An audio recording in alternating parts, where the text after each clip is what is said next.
Tanterahana rapito sabotsy 13 Jona 2024 ny fivorim-be tsy ara-potoana ho an'ny mpanao gazety rehetra manerana ny nosy. Betsaka ireo toe-javatra izay miteraka resabe ao anatin'ny tontolon'ny asa fanaovan-gazety amin'izao fotoana. Hoy ny mpandrindra nasionaly ny olavitry ny mpanao gazety Andro Rakoto, izay ilaina fiaraha-midinika sy fiaraha-mitady vahaolana aingana. Ho an'ny eto Antananarivo manokana dia etsy amin'ny salle de conférence Kianjabarea no anatanterahana izany, ary isy ihany koa ny any amin'ny faritra 420 eto Madagasikara izay tanterahana rapitso maraina ny akamaroany. Raha tokantrano ny mpanao gazety rehetra no ifampitiniana ka anasana ny mpanao gazety tsy hakanavaka.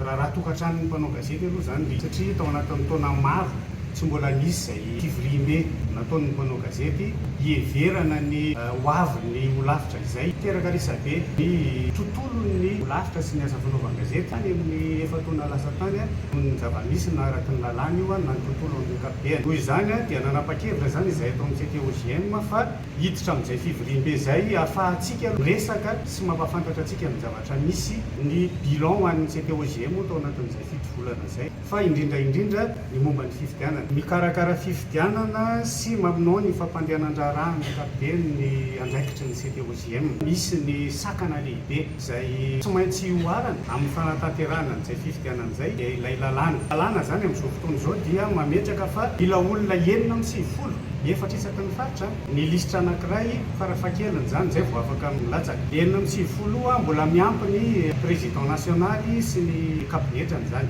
Eo zany zao ny sakana tsy ahafahana tena hoe miroso ao anatin'ilay fifidianana, dia izay no akana ny hevitry ny mpanao gazety rehetra. Fa isika rehetrarehetra zany no tompon-draharaha, dia isika rehetrarehetra no anapa-kevitra. Niteraka resabe ihany koa ny resaka karatra mahamatianina tamin'ny farany teo, izay no nahatonga ny mpanao gazety maro anisan'ny safidy tsiditra ao anatin'ilay olavitra, ankoatran'izay ny safidy hiditra tao anatin'ny olavitra. Marihana fa manerana ny Madagasikara isan'izay fivorim-ben'ny mpanao gazety izay, afa-tsy ny hoe ny any amin'ny faritra Anosy izay mandalo any ny voalohan'ny fanavozana amin'izao fotoana izao, dia noho ny asa aman-draharaha dia mety endrika kely ny misy ireo.